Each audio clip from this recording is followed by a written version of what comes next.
Let us jointly look at this issue of VAT distribution that is causing controversies in Nigeria.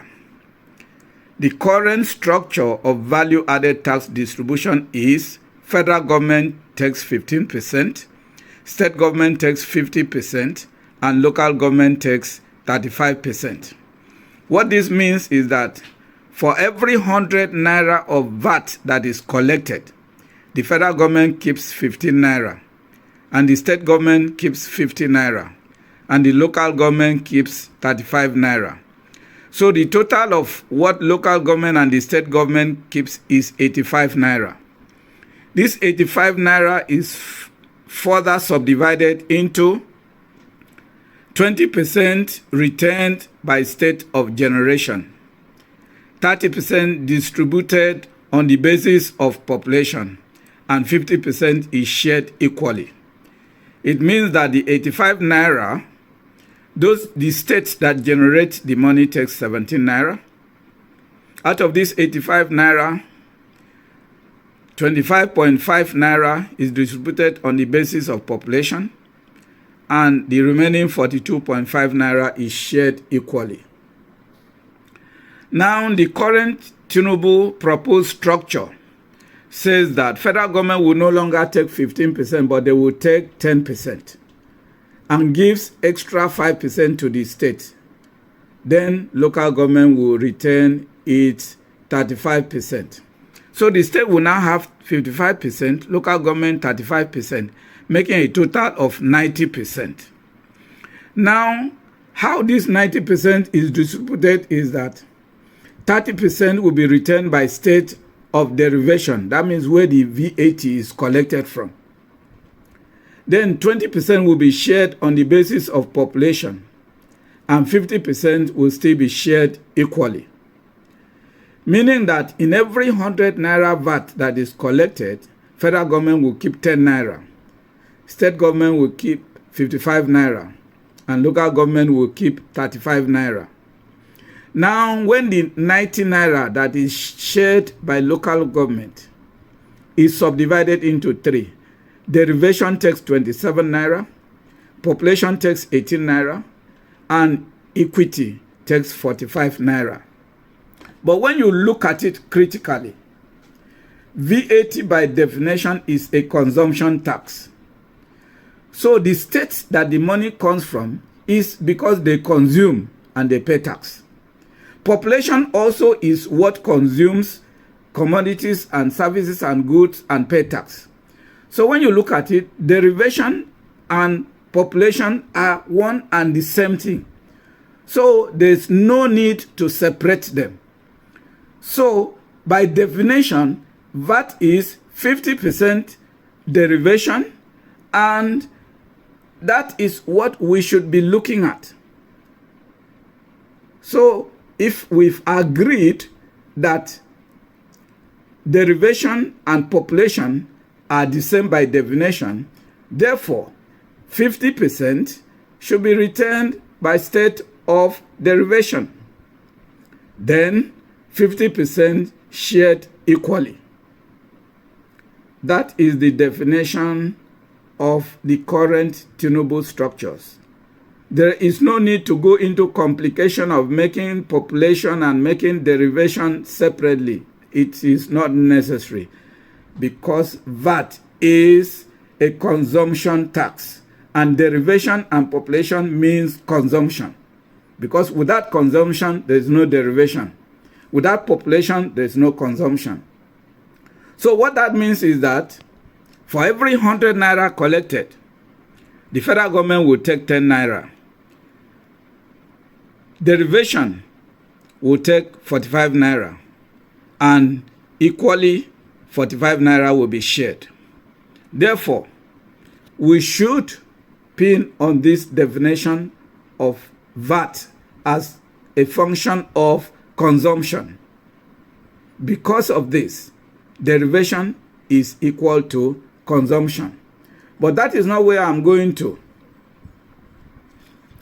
This is the recommended structure. Federal government can take its own 10% by fiat, but the remaining that should be given to states should be based on derivation, because derivation and the state and consumption means the same thing. So that 90% should go to the state as derivation.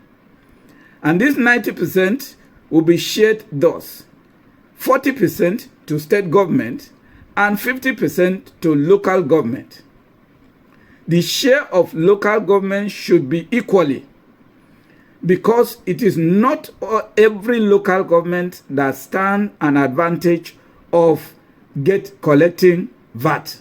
For instance, the local government that is the capital of a state or on land that have companies and business operations, yes, they have VAT to collect. But what of those in the riverine area where nothing is happening? They don't have any VAT. Those whose local governments are farmlands, they don't have VAT. Therefore, whatever is the 50% that is due to local government should be shared equally.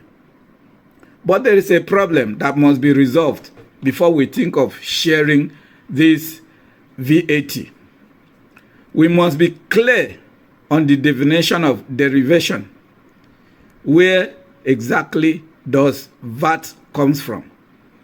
And in doing this, we look at two issues: point of consumption versus point of collection. Then the second one is point of VAT payment versus point of consumption. Both look alike, but they are not the same. Let us look at number one: point of consumption versus point of collection. For instance, if I import goods now, and at the port I pay VAT in Lagos, but this goods is not consumed in Lagos, it's going to Zamfara State, where they consume and pay VAT. Should we credit that VAT to Lagos State or to Zamfara State? Of course, it should go to Zamfara State. Let's look at the second one: point of VAT payment versus point of consumption. In Akwa Ibom, for instance, we have Mobile Producing Nigeria Limited. They are there even though they have sold to Seplat. Their head office is in Lagos. Contractors come into Akwa Ibom State. They do contract, that is the point of consumption. They complete the contract, they do wellhead, they do pipelines, and so on and so forth in Akwa Ibom State. And the payment is done in Lagos State. Should Lagos State reap the benefit of payment whose consumption is in Akwa Ibom State? No. Such VAT must come to Akwa Ibom State. So if federal government is clear on the definition of derivation, it will make job easy for every one of us. Then the second one is VAT collection technology. The VAT collection technology. Who is going to build the technology, I mean the IT system, to be able to capture VAT at its point of consumption and its point of payment? For instance, like I've mentioned before, I import goods from Lagos Port and I now take it to Zamfara. There must be a technology to say these goods come from Lagos, but that VAT is for Zamfara because that food is going to be consumed in Zamfara. But even within the state, if you are looking at derivation, you also need a technology to be able to capture consumption at every local government. Look at Nigerian banks. All of them have head office in Lagos State. But they also have offices all over the country. So will you go and capture VAT that is consumed in Rivers State, for instance, and pay it to Lagos State? So federal government should come clear of these two issues: definition of derivation and VAT collection technology, so that we can go along with the new proposal, because it is a very good proposal. I don't expect VAT to come out of a particular area and is given freely to another area. Let those that pay VAT use the VAT to improve their own economy. Thank you very much.